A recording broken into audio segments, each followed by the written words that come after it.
एक 2 दिवसीय अंतर्जातीय आलोचना चक्र जार शीर्षक थिला art architecture and culture of Odisha bringing tradition and global narrative.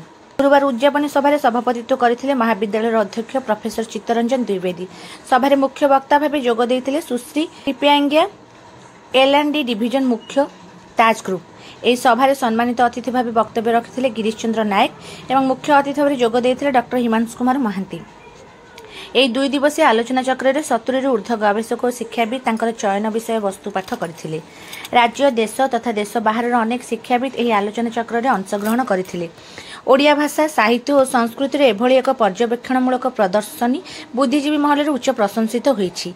एही उद्यापनी सभा को परिचालना करथिले प्रोफेसर दीपशिखा राउतराय एवं एहार संयोजक थिले प्रोफेसर रविंद्र कुमार प्रधान। इंग्राजी स्नातकोत्तर विभाग मुख्य प्रोफेसर सस्मिता प्रामाणिक उद्यापनी संभाषण पाठ करथिले। सभा सांग हेबा घोषणा सह धन्यवाद अर्पण करथिले प्रोफेसर सुभाषिष नंद। 2 दिन धरी एसीएस स्वयंशासित महाविद्यालय प्रांगण ओडिया भाषा साहित्य संस्कृति ऐतिह्य और परंपरा पर आधारित ज्ञानात्मक आलोचना और पर्यवेक्षण मूलक प्रतिध्वनि मुखरित हो उठिथिला।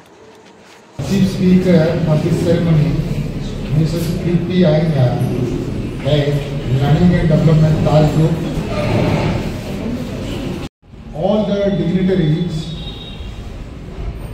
sitting off the dais, my respected colleagues, media friends, and dear students, really